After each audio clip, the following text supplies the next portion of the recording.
On August 4, 1989, the newspaper in London, Kentucky, ran a headline across its front page. A third of U.S. pot is in DB forest. 1/3 of all the marijuana cut in every national forest in America, found in one forest in eastern Kentucky. This is how the Daniel Boone National Forest became the busiest front in the federal government's war on homegrown marijuana, why the first weapon was poison sprayed from the air, and why a federal judge took that weapon away after 5 weeks. Everything on screen comes from the record. The Daniel Boone runs down the eastern edge of Kentucky in a long, broken band. Cliff lines, narrow hollows, about 700,000 federal acres threaded between private farms and coal camps. The Forest Service manages it from London in Laurel County. Through the 1970s, almost all the marijuana smoked in America was imported. Then the United States helped Mexico spray its fields with a weed killer called paraquat, and American buyers lost their taste for Mexican product.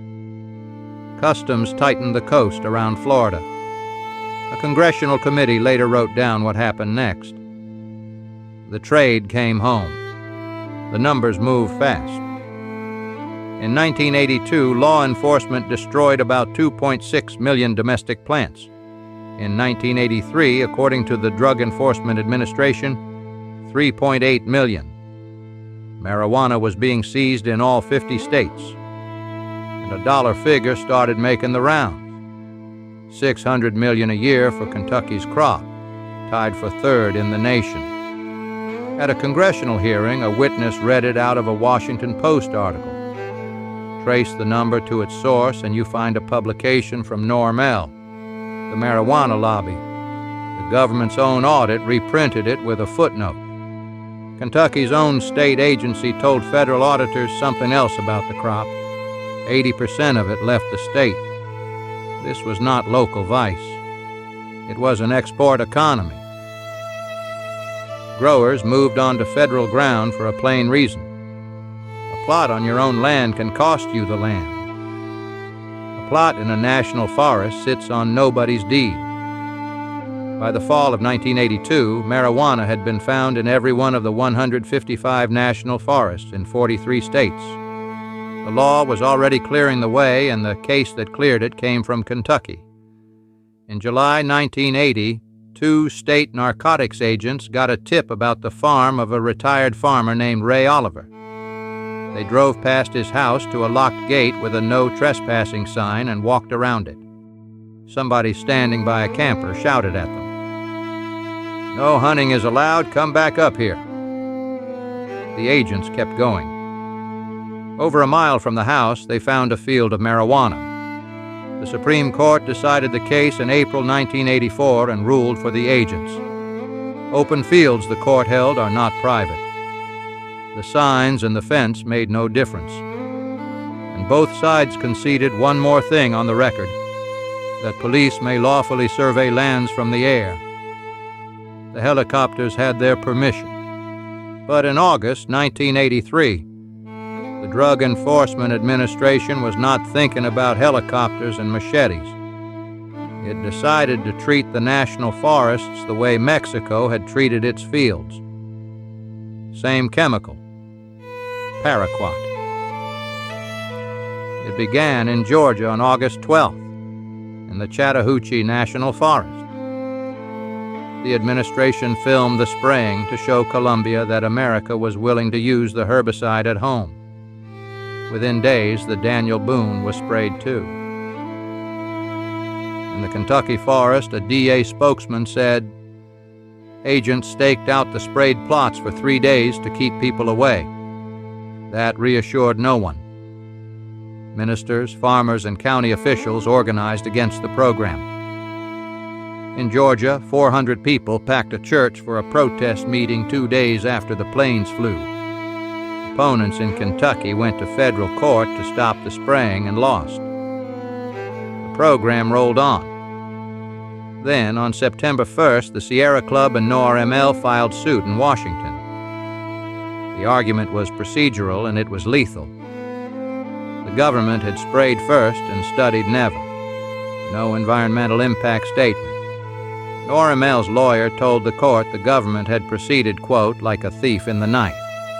On September 13th, Judge June Green stopped it. A restraining order found the spraying appeared to violate 2 federal statutes and barred any further aerial spraying of paraquat on federal land. The next day, the government told the plaintiffs it would not spray again without the study.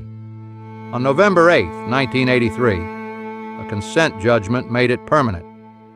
No paraquat on federal lands until a full environmental impact statement was done. The spraying of the Daniel Boone had lasted about 5 weeks, start to court order. When the fees were settled 2 years later, the court used plainer language. The defendants, it wrote, had conducted their paraquat operation in open violation of both the letter and the spirit of the law. Congress's own Narcotics Committee was furious at the delay, not the spraying. Paraquat, the committee wrote, was the most effective and environmentally safe herbicide for the job, and it urged the DEA to be ready to spray again in 1984. The environmental study the court demanded took until July of 1985. By then, the moment had passed. In the Daniel Boone, there would be no more poison from the sky. Eradication would be done the hard way. Helicopters to find the plots. Crews on the ground to cut the plants, pile them, and burn them. In August 1985, the DEA ran a 3-day nationwide sweep it called Operation Delta 9. Press accounts that week counted more than 2,000 officers in all 50 states and more than 2,000 plots destroyed. In Kentucky, the sweep teams found something waiting for them. Bear traps. The violence was already in the government's files. In July 1983, a Forest Service surveillance team in an Arkansas National Forest was ambushed, and an officer was shot in the leg. Federal auditors listed what growers were leaving in the woods to guard their crops. Punji sticks, rat traps rigged to fire shotgun shells, bear traps, fish hooks hung across trails at eye level, a hand grenade, dynamite, a homemade anti-personnel mine. The photograph the auditors printed is barely legible. A Forest Service picture with a circle drawn around a military fragmentation grenade rigged to a tripwire. By 1987, the incident lists reached Kentucky. In Breathitt County, a man's right foot was severely injured when an explosive device went off in a marijuana field. Police found a second device on the trail leading in. The crop itself had changed. Recent tests, the Kentucky State Police wrote, showed Kentucky-grown plants at 14% THC. And according to information gathered by the U.S. Forest Service, some marijuana grown in the Daniel Boone National Forest tested near 18%. Whatever this was, it was not ditchweed. August 24, 1988. Forest Service agents walked into the Arnett Fork area of Clay County to cut 2 plots growing on federal land. 2 people were waiting near the plants. There was a standoff. Both surrendered, and both gave up the same 2 names, Delbert and Idell Bowling. A footpath ran from the marijuana patches to their trailer. The county sheriff read the search warrant out loud at the trailer's back door because nobody was home. In the inventory, ammunition, plant food, camping gear, a bottle of marijuana seeds, and 2 issues of High Time. That same year, the National Guard came into the fields, personnel and equipment to help the state police cut and haul the crop. The operation was called the Green-Gray Sweep. 9 state police posts, 64 eastern counties, 8 days. The state police annual report prints the picture. A helicopter at a landing zone loaded with cut marijuana in the fall of 1988. In 1989, the sweep cut 168,000 plants from 926 plots across the state. It made 26 arrests. That is more than 6,000 plants cut for every arrest made. The plants were easy to find. The people were not. The DEA's national report for 1989 carries one Kentucky item with no names and no county attached. Authorities discovered an unidentified body in one marijuana plot and a human skull in another. Which brings us back to the headline. In late July 1989, a task force led by Forest Service law enforcement spent 2 weeks in the southern Daniel Boone, Laurel, Clay, and Owsley counties and over into Rockcastle, Pulaski, and McCreary. They cut more than 33,000 plants from 252 plots. Agents came in from Virginia, Florida, and Mississippi to help. 3 people were arrested. 11,000 plants for each of them. Near one raid site, agents found punji sticks stacked in a barn. Sharpened stakes set in covered holes so that wildlife, or people, would step down onto them. Fish hooks hung on lines across the trails. Steel varmint traps set near the patches. And the growers had an answer ready. Growers in Clay County had told officials that for every patch destroyed, they would burn an acre of national forest.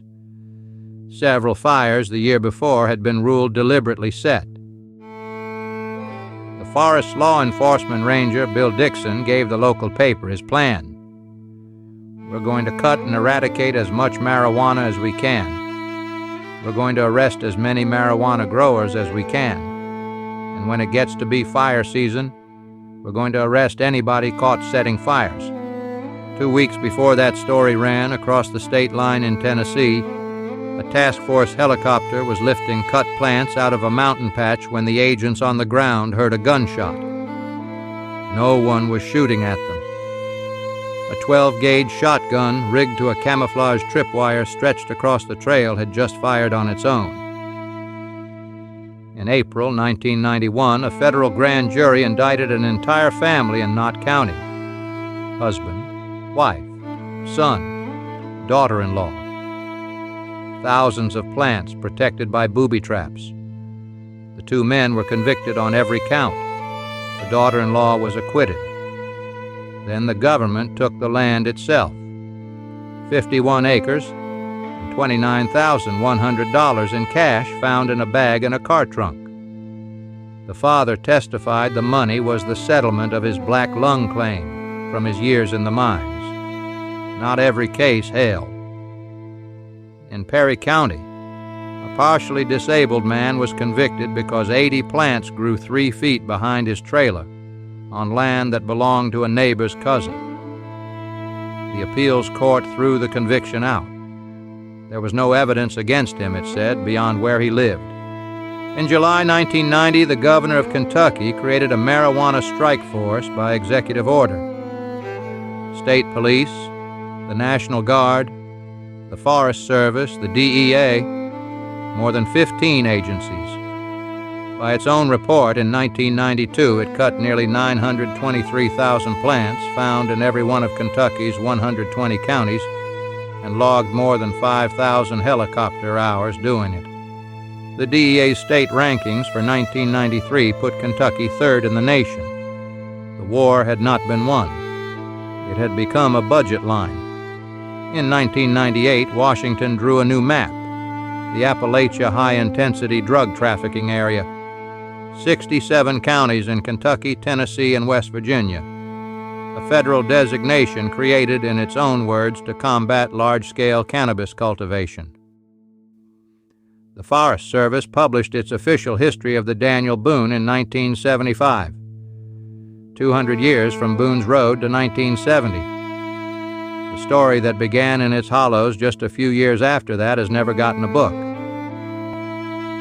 Here is what the record leaves open. The body found in a Kentucky marijuana plot in 1989 is unidentified in every document we could find, and so is the skull. The biggest Kentucky growing cases of the era ended in unpublished opinions that were never printed anywhere. And every dollar figure ever put on this crop was an estimate, some of them written by the marijuana lobby and repeated by the government that was fighting it. Kentucky went to war over a cash crop once before. Night riders burned warehouses, tobacco. That story is on this channel, Episode 4. the Black Patch War. And if your people farmed these counties in the 80s or wore a badge in these woods, the comments are open.